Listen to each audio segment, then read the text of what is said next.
it Bonanza? Or Yep, Bonanza. Yeah. Bonanza is an old Western cowboy show. They would play that in the same like morning run. So I would catch recess schools out, we would go into Hmm. Bob Barker, and then there would be Bonanza, that was right there. So I What's on BTV right now? oh, I have no idea. But I don't know, BT. my I grandparents watched that. never really let us get Crazy. bored. Oh, it's the 2 hours of lawyers. Yeah. Okay. And Matlock's on at 9. yeah, Matlock sometimes might be on while Fredo does otherwise. so in the different things, when we're bored, are we seeking or experiencing immense stimulation, intensity, or control over situations? And as a kid, Interesting. I don't know if I ever really cognitively got bored, but I know I got kicked out of the house after Bonanza, and it was a come in when you're hungry.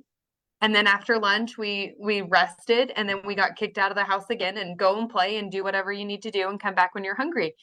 And so I grew up in a very, different childhood, but it's incredible because maybe those things allow me to stabilize the chaos in my life, because I remember getting out. Routines and things like that. Right. Or, what's actually going on with me internally. So, Well, and it's self-soothing versus what is available to soothe me outside of myself. right, like what am I able to control Right. for myself and my situation? What do I bring into my life, or what do I kick out of my life? Right? So Jesse, kind of, Well, we have 12 ways. It's weird. I wrote an article about this yesterday, and you know what kids can learn from? what? You talk about routine, trick or treating. Yeah. They can learn how to allocate their resources once they get out of camp. They can learn how to plan their routes to go. And you know what? It's funny because I remember this kid said, "Oh, we got to hit this house, this house, this house." They have Milky Ways. Oh. And so, yeah, you plan. So, yeah, you can. These routines, as we get them into the heads of young people, are good to get into. And what's interesting is guided right, kids will often make really good decisions. And if you present them with an and or, Guided correctly, it's not just they're going to do it automatically, right? but they can make really good decisions around that stuff. So, and now to get back to, because last week we talked about, right, 6 habits that bring chaos. And it doesn't really do us justice and it was so deep that we didn't have time to talk about everything. But this week we want to talk about, okay, what are the 12 ways to stabilize that? What are the things we can do to bring ourselves out of the chaos so that we don't constantly have to live there? Right. And I think that's what's causing a lot of, people shutting down, or, the mental health crisis, that seems to be going on. So kind of walk us through the first couple of ways to stabilize chaos. Yeah, so let's do this. Let's go through all 12 real quick, and then we'll go back. Okay. Okay, so number 1, develop a strong self-awareness by paying attention to your thoughts, emotions, and behaviors. Now, number 2, practice mindfulness through meditation or journal to observe your reactions to the chaotic situation. Ooh, can I take number 3? Yep. Set clear boundaries in your relationships and interactions to protect yourself from unnecessary chaos. Number 4. Surround yourself with people who support stability and positivity. All right. Number 5, find healthier ways to manage stress and experience excitement. 6, engage in activities that bring you joy, such as hobbies, exercise, creative outlets, and spending time in nature. Number 7, can channel your energy into constructive endeavors that promote personal growth and stability. Number 8, learn to appreciate and find fulfillment in moments of calmness and stability. Number 9, challenge the beliefs that chaos is necessary for excitement or fulfillment. 10, practice embracing peace and the positive aspects of your life. 11, surround yourself with supportive friends, family, and groups. And last but not least, number 12, practice caring for your physical, emotional, and mental well-being by getting enough sleep, eating nutritious meals, relaxing, and practicing self-compassion. All right. I feel So- like there's so many good golden nuggets in this list. There really are. And let's start with number one, because without awareness, we really don't even know we're in chaos, or that we actually have a choice to be in chaos or not. So I can choose to be chaotic, or I can choose to exit myself from the chaos Yep. because I'm more self-aware of what's actually happening around me, or Mhm. what's driving my emotions and my reactive behaviors to what's happening in my life. Right. So then that would also go into, 2 and well, it goes into another, another of the few lists we read off, but it really brings to mind, like, as I become more self-aware of what's actually happening around me, who am I not setting clear boundaries with, or who am I surrounding myself with? Because like 3 and 4 is set clear boundaries, and 4 is surround yourself with people who support stability and positivity. But if my cluster of, supportive friends and families or groups of people that I'm hanging out with are also living in chaos, that doesn't bring less chaos to my life. Right. You and I were talking about this morning. Like, if you're finding that the people around you are chaotic, what is it about that you're attracted to? Or that what are you getting out of that chaos? Or what's it really feeding? Like Oop. empty carbs, don't really feed you, but it's like, it's that craving, it's that, that immediate reaction almost. And what, you know, I like to relate things to food because I think everybody likes food, but everybody loves the potato chip. We crave the salt, we crave, the crunch and stuff, but really the celery is better for you. Yeah. One of those, let me see which one. Okay, so number 5, find healthier ways to manage stress and experience excitement. A couple years ago, 2020, I started riding mountain bikes, and I found that I would not go late at night, like after I get off work. So I started going mountain biking in the middle of the day during my work day. And at the time, I'm like, man, I don't have time for this, because I do a lot of, I have a pretty big business. And I found that year that I actually did more business more effectively while spending an hour a day riding a bike during the work day. Now, not everybody can do that, right? But what can we do? What things can we do to really get our mind settled so that we can go back and work more effectively? And 5 is a really fun one, because healthier ways, any type of way is a way, right? Healthier ways. So like, as a mom, as a mom that works, as a community member, I'm a part of a lot of organizations around town, but I have found that if I schedule play dates with my kids, like not just me playing with my kids, but my kids, like scheduling other families into our lives for play dates, it's a healthier way for me to manage stress in that, because they are experiencing joy and laughter and, problem solving themselves with other children, but me and the other moms get to visit and relax and talk about, all of the fun things happening in our kids' lives, which is one of my ways that I manage my own stress. Right. And I've developed my tribe around town and stuff, and it's just a lot of fun because all of us are there to love and support each other, regardless of if any of us really have control over helping that other individual. Okay, that makes total sense.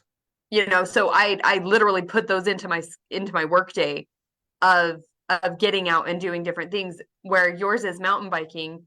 Mine is literally scheduling more stuff, but it's my gym time. It's my, getting back to the roots Right. that matter. Right. It's really being intentional, because if we're not intentional with that kind of stuff, we can look back and go, wow, holy, I haven't been on a bike ride in 2 weeks. What happened? Well, my Right. life got busy. I didn't have time. And when I first started doing that, literally, I said to myself, I just don't have time. That does not make sense. And I had a friend challenge me to just do it, and then look back a couple months later and see if it affected me in a negative way. And it hadn't. It actually, I did more business, right? This was around business because I was doing it in the middle of the day. And not everybody can do that. But when I can't go riding, I step right across the street. There's a cemetery, and we'll do the whole block. I'll walk around it a couple times fast, Right. and just to decompress.